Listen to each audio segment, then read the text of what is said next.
from $5 to $15, depending on size. One last money-saving measure is installing a smart thermostat.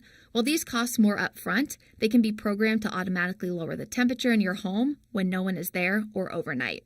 In fact, the recommended temperature during winter is 68 degrees. Montanez recommends slowly dropping your thermostat now in order to get acclimated to that number. You can also open your windows and blinds during the day to take advantage of the sun and natural warmth. Closing them at night will also help insulate your home. By doing all of these things, experts estimate savings of 30% on your energy bill. For WCNC Charlotte, I'm meteorologist Brittany Van Voorhees.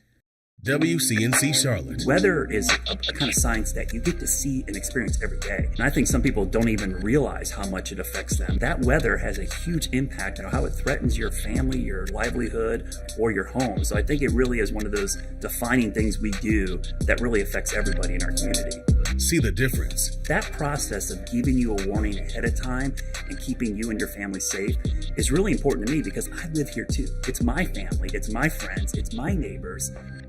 Tonight, doctors calling on the Biden administration to declare an emergency in response to this alarming surge that we're seeing of children being hospitalized with RSV and the flu. In a letter this week, the Children's Hospital Association and the American Academy of Pediatrics warned that, quote, unprecedented levels of both viruses are pushing some hospitals to the breaking point. This coming as both North and South Carolina continue to stay in the very high flu activity level, according to the CDC. WCNC Charlotte's Carolyn Bruck takes a look at the strain this is putting on hospitals across the country.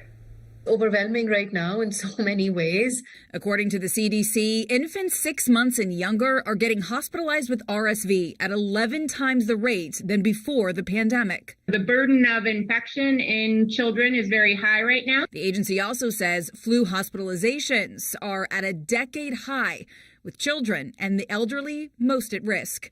It's something doctors at Atrium Health say is happening here too. We're all seeing this year a very, very significant increase in cases of other respiratory viruses, specifically flu and RSV. According to data from the Health and Human Services Department, as respiratory viruses surge, more than 3/4 of pediatric hospital beds are occupied across the U.S.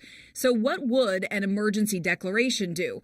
It would provide hospitals with the flexibility needed to free up bed capacity and staffing to make sure children get the care they need. The CDC says RSV and the flu are surging in part because people have largely abandoned measures implemented during the pandemic. Doctors say if you or your child is high risk, consider pulling those masks back out. You know, considering masking is certainly something that you can throw in to try to protect yourself against spread of respiratory viruses. And with holidays on the horizon, parents are wondering what they should do. If you're sick, please stay home and stay away from other people. Doctors are reminding everyone that it also isn't too late to get vaccinated. Carolyn Bruck, WCNC Charlotte. A Charlotte nonprofit is suddenly selling one of the hottest clothing items in town and at the same time lifting up people who need it most. BraveWorks helps women facing difficult circumstances by training them to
fired just before midnight last night. When it ended, 5 people were dead, 18 injured. Obviously, that number could change. The police couldn't tell us how serious those injuries were earlier. When we asked how it ended, how the shooter was stopped, who stopped them, a spokesperson couldn't say that either. However, they did say this was not an officer-involved shooting, and according to Club Q on Facebook, it was other patrons who stopped the shooter, not police. Obviously, there were a lot of people here who witnessed it, but police are still asking for any and all evidence the public may have.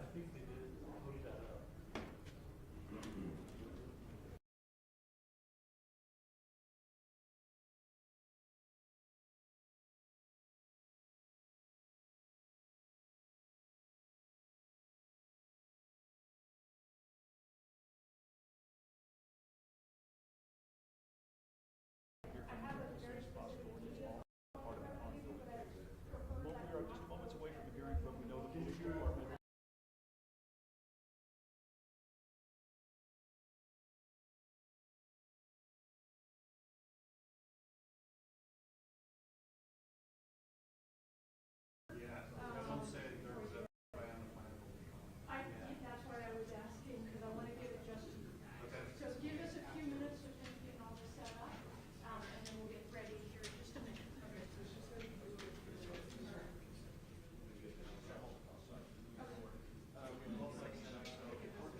They're all theirs. This works for them. Okay. This one's been going in and out for some reason. Great. Do we need batteries? I don't think so. So right now, I think I would just recommend that people get kind of close. Okay. How's that? That works. Okay. Do you have my phone for the Facebook Live? Yes, she has it there. Okay. And we're a couple more minutes or 10 more minutes? No, not even that. Everybody's all waiting. Okay. And then, so here's the order of the plan. I'll introduce everyone. Chief Vasquez, Mayor, District Attorney Michael Allen, Chief Royal, and then we'll wrap up. Okay. Okay? All right. Do you have anything? Okay, perfect.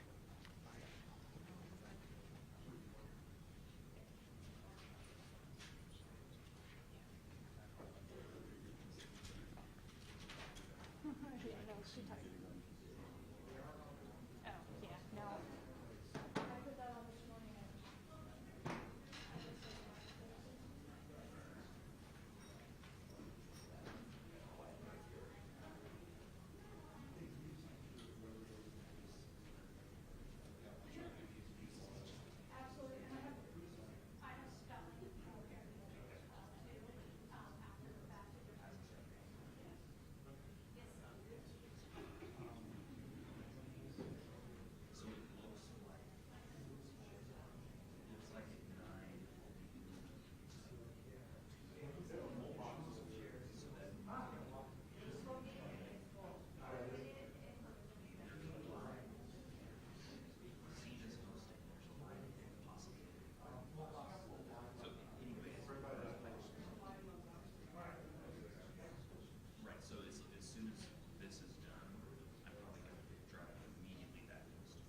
Thank you, everybody, for coming.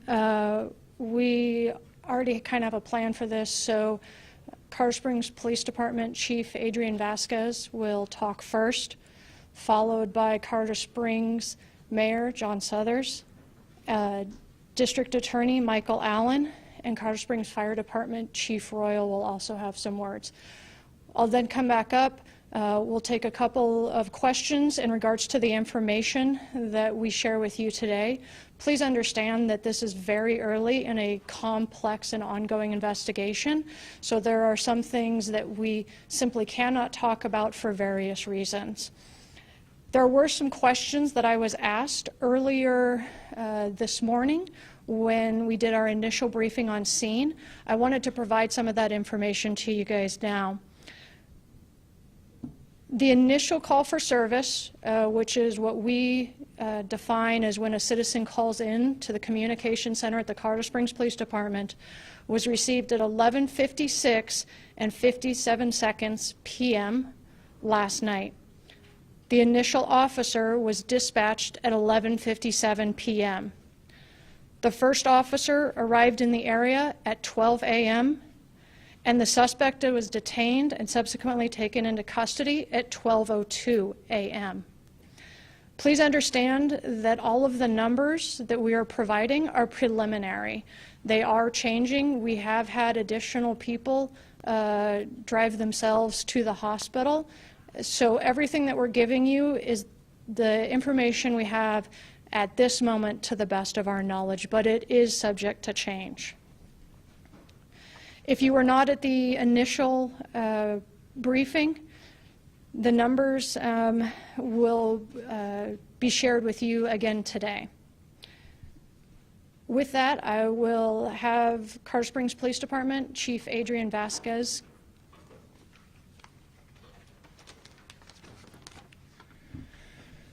Well, good morning, everybody. Thank you for being here on this tragic day. I want to first express my condolences to those families who have lost the loved ones during this tragic event, and to those that were injured today during this tragic shooting. I want every citizen in our city to know that the men and women of the Colorado Springs Police Department stand with you during this tragedy. We are working tirelessly to ensure that justice for the victims in this senseless and evil shooting is given. Club Q is a safe haven for our LGBTQ citizens. Every citizen has the right to feel safe and secure in our city, to go about our beautiful city without fear of being harmed or treated poorly. I'm so terribly saddened and heartbroken. I also want to thank all of our first responders, our fire department, our police officers, sheriff's office, all of our medical personnel, whether they be transporting through AMR and other ambulance services, and all of our hospitals did a tremendous job during this undertaking. Thank you so much for all that you do every day. We are actively processing the scene at Club Q. Initial evidence and interviews indicate that the suspect entered Club Q and immediately began shooting at people inside as he moved further into the club. While the suspect was inside of the club, at least 2 heroic people inside the club confronted and fought with the suspect and were able to stop the suspect from continuing to kill and harm others. We owe them a great debt of thanks. As the investigation is still in its early stages, we are not going to identify any of the witnesses inside of the club at this time.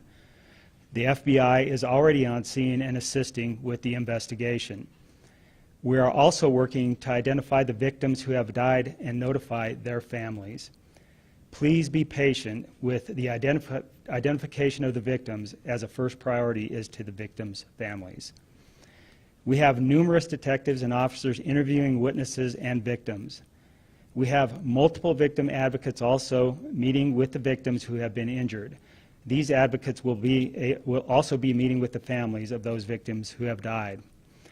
The suspect has been identified as Anderson Lee Aldrich, a 22-year-old male. At least 2 firearms were found at the scene. We are still working to identify the firearms and who they belong to, but I can confirm that the suspect used a long rifle during the shooting. Detectives are currently seeking multiple search warrants, so please be patient with the release of information, as this is a large and complex scene and will be time-consuming to process. Detectives are also looking to identify if there were any other individuals who assisted the suspect. The motive of the crime is part of the investigation, and whether this was a hate crime is part of that investigation. Again, my deepest condolences to the victims and to their families. And with that, I'd like to introduce Mayor John Suthers. Thank you, Chief. Colorado Springs is once again in mourning after the tragic shooting at Club Q last night. Our hearts go out to the victims and their families who are bearing the weight of this horrific tragedy. As indicated, there is much we are still waiting to learn about this tragic incident. We know one or more patrons heroically intervened to subdue the suspect, and we praise those individuals who did so because their actions clearly saved lives. We also thank our first responders from across the Pikes Peak region who quickly responded to help those in need. The first officer arrived on scene within 3 minutes after being dispatched, and the suspect was subdued within 2 minutes after that. Victims were rapidly transported and received emergency attention as quickly as possible. We are a strong community that has shown resilience in the face of hate and violence in the past, and we will do so again. As a community, we will provide for the victims and witnesses of this horrific event, and law enforcement will pursue this case with the zealousness that it deserves. We will continue to share more information with the community as it becomes available, but please be patient. This is a horrible crime, and we have a suspect in custody. We must do this right and ensure justice is served for the victims of this tragedy. The Governor of Colorado, Jared Polis, has been in communication with me. We talked early this morning. Because he is in COVID quarantine, he is not able to be here personally at this press conference, but he sends his heartfelt condolences to the victims of this tragedy. I've also been in communication with Senator Michael Bennet, Senator John Hickenlooper. I'm also pleased that Councilwoman Nancy Hingham has joined us this morning. This is a community tragedy, and our community will respond appropriately. It's my pleasure now to introduce Michael Allen, the District Attorney of the 4th Judicial District. Michael. Thank you, Mayor. Good morning. My name is Michael Allen. I'm the District Attorney for the 4th Judicial District. This is a tragic day for our community, and we stand in solidarity with the victims and their family members as we make sense out of a senseless crime. Every person, regardless of who they are, have the right to be secure from fear and physical harm, and actions taken to strike fear in specific communities will not be tolerated in our community. This is particularly true for communities that have been maligned, harassed, and targeted by persons or groups to intimidate and cause harm to members of those communities. I commend the men and women of the Colorado Springs Police Department, Colorado Springs Fire Department, and AMR for their prompt response to this senseless act of violence, an act that has taken 5 lives and injured at least 18 others. This act does appear to have been carried out by one person, and I can tell you it does not define this community. The one person in custody currently is Anderson Lee Aldrich, 22-year-old male. If additional suspects are identified and arrested, we will share that information with the public at the appropriate time. This will be a coordinated effort with representatives from federal, state, and local law enforcement agencies. There's a lot of work to be done to ensure this investigation is thorough and the eventual prosecution effort is both fair and firm. We will work closely with our law enforcement partners and the victims of this crime and their family members to achieve justice in this case. I can promise you that the DA's office will put together a strong team, and we will work tirelessly to achieve justice on their behalf. At this stage, the DA's office is serving in a support role as the investigation unfolds. In the coming days, the case will be transferred officially to our office, and we will work closely with CSPD to determine the appropriate level of charges for all identified suspects. There's obviously a natural tension in cases that receive intense public interest for information, while also recognizing the need for a fair judicial process. Investigative agencies and my office will share only certain allowable information during the investigation and subsequent prosecution effort, while also being diligent in answering the need for information by this community. I want to reassure the community that there is no ongoing threat that we are aware of, and that we will put every effort into holding any perpetrators involved with this horrific act accountable. At this point, I would be glad to introduce Colorado Springs Fire Department Chief Randy Royal. Thank you. Again, I'd like to echo the fact that this was a sad night and a terrible day for our community. I do want to give a shout out and thanks to the police department for their actions. We have a great working relationship with them, but their actions directly made an impact on saving lives. And part of that was we have direct communications with the CSPD when we're on those scenes. And as soon as they had the suspect in custody, we were able to move our folks in there, our paramedics and firefighters, to start triaging and treating patients. We did not do it alone. An event like this takes the whole community, and we additionally used some regional partners. We had transports from American Medical Response, from CSFD units, from county units, which included Monument, Falcon, Fountain, and security ambulances as well. And they also helped us cover the rest of the city while this event was going on. Additionally, there were a few police cruisers that transported patients. And this is all to the benefit of the survivability of the men and women that we were working on. With those patients, we dispersed them to 3 different hospitals.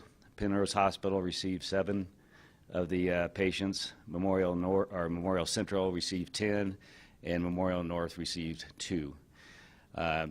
Our units were dispatched about 7 minutes, or arrived on scene about 7 minutes after notification. And again, with the Colorado Springs Police Department subduing the victim quickly and getting him cleared for us to come in a lot of circumstances like this, it would have been probably twice as long for us to get in there and start treating. And this one is as soon as we were on scene, we were able to move in there. Thank you again for the time.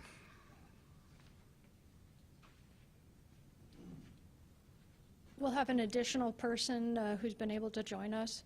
Mr. Cole Finnegan with the U.S. Attorney's Office is going to come up and give some comments too. Good morning. I'm Cole Finnegan, the United States Attorney for the District of Colorado. On behalf of the United States Attorney's Office and the Department of Justice, I want to first offer our deepest condolences to the victims and to their families, and our sorrow for the tragedy that has unfolded here, and our thanks to everyone. We will work closely with District Attorney Michael Allen, with local law enforcement, with Mayor Suthers, and everyone in the Colorado Springs community and in Colorado to ensure that the person who did this is brought to justice. We will work together and move forward. Thank you.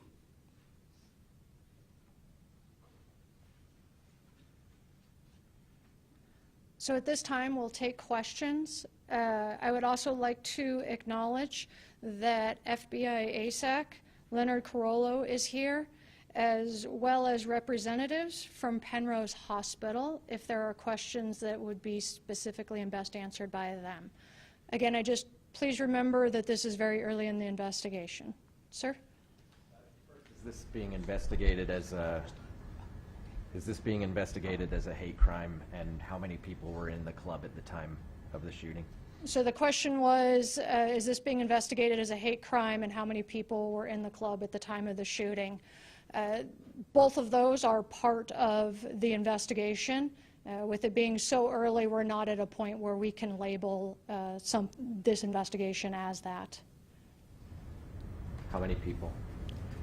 That's part of the investigation. How many people is part of the investigation as well? There were numerous officers who initially responded. We had 39 patrol officers who responded from all 4 of our patrol divisions to this.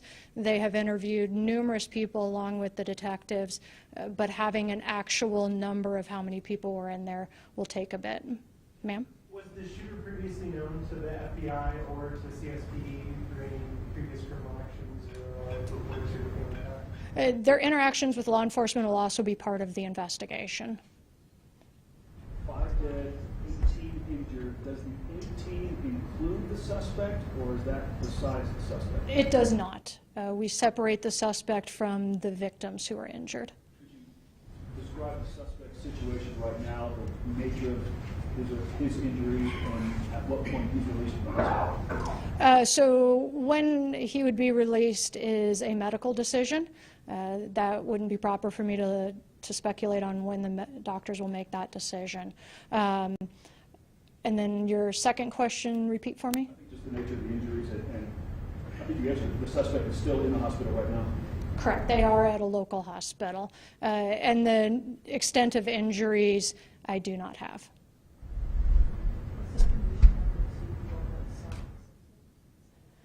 Or if they were injured, to our knowledge, they were not. We're still trying to identify and speak to everybody. Via Facebook, they were inviting minors. Do you know if there were minors at the event?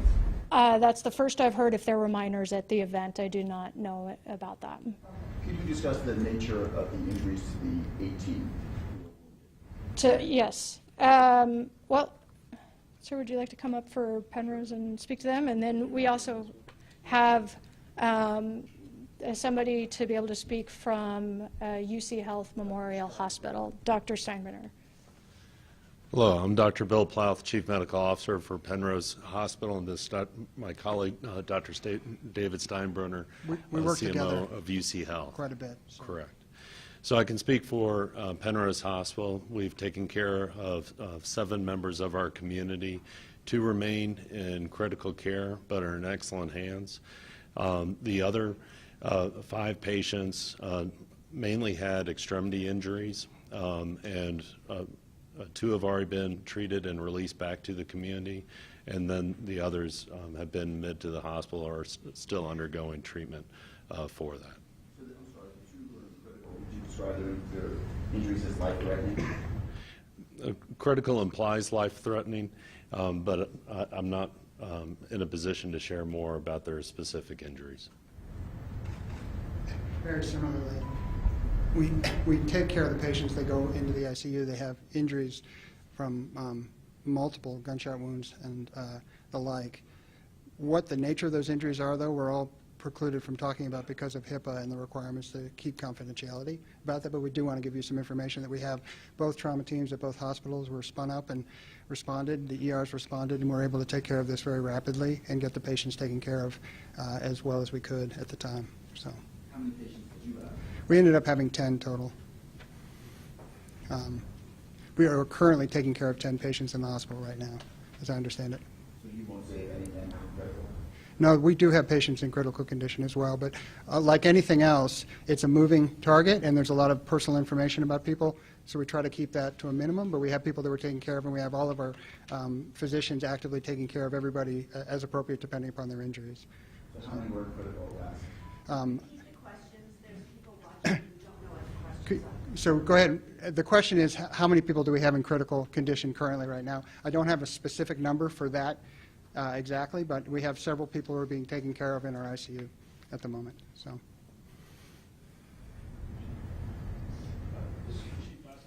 Mr. Allen, could you help us understand what role CSPD plays and what role the FBI plays? Obviously, they're both involved. The FBI is not going to just take over everything. Could you explain who does what in a case like this?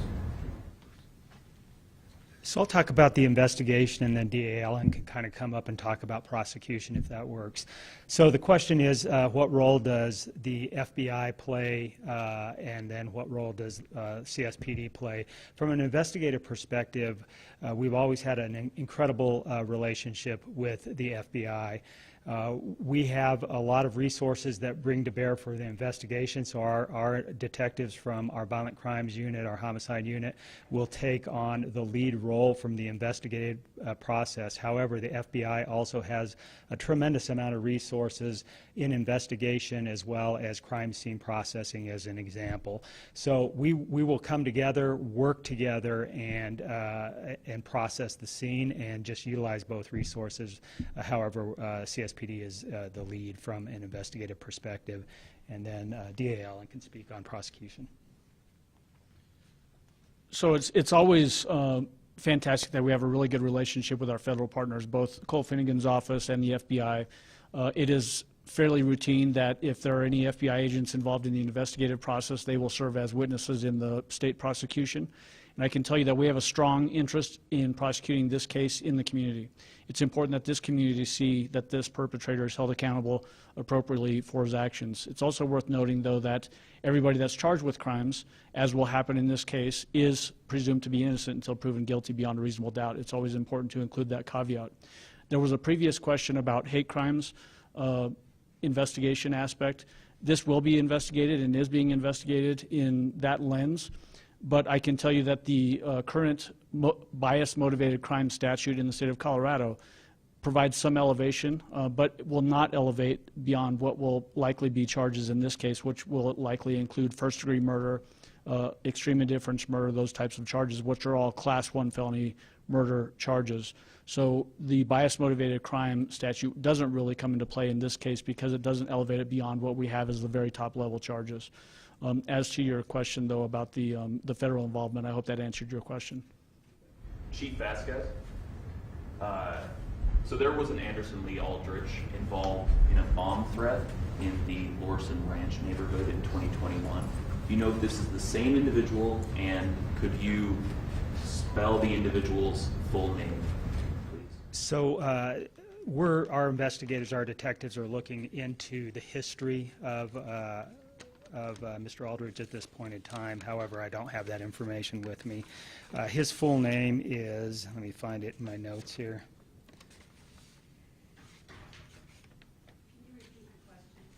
Yeah, the question is, in essence, were there other investigations prior to this one with this individual? And yeah, his name is Anderson Lee Aldrich, Aldrich, a 22-year-old male. I don't. So the question about prior potential incidents involving this same individual, there are certain protocol that we have to follow, and so when we can release information on that, we will. There's no further information that we can release as it relates to the prosecution investigation, as it relates to any prior cases of interest.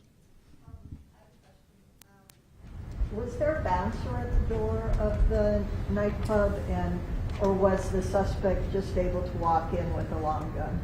The question was whether was there a bouncer at the door or some type of security at the door. That'll be part of the investigation. And as far as the suspect is concerned, has there been anything alarming that you guys have seen on his social media that would indicate why he would do something like this? That was worded very similar to the motive for it, just was it posted on social media, and again, that'll be part of the investigation. Sir? Just confirming, all 18 injuries, they were shot? Like no one got trampled or anything of that nature? We do have some injuries that were as a result of people fleeing. I don't know for sure that all 18 were shot. Did I hear there were more injuries coming into the hospital even after those 18, so we know what the number is up to? We have had more walk-in to the hospitals. Right now, the number is 18. As we progress, and if those numbers change, we'll get those to you. Yes, sir. Do you believe alcohol or drugs can be Sorry, the question was, are there alcohol or drugs involved with the suspect? That would be part of the investigation. Ma'am? Are you able to provide any ages of the deceased at this time? Not at this time. As everybody has said, our very first priority is notifying the victims' families and the next of kin. Once that's done, the process in our state is that the El Paso County Coroner's Office will determine cause and manner of death, but we will get that information out as quickly and as reasonably as we can with respect to the family. Do you know how many shots were fired? You're fine. The question was how many shots were fired. That'll be part of the investigation. Has the suspect made any statements? That would not be something that we would be at liberty to say at this point in time, but it is part of the investigation, is any statements that the suspect or any witnesses say. Did the suspect say anything before or during when he entered the club?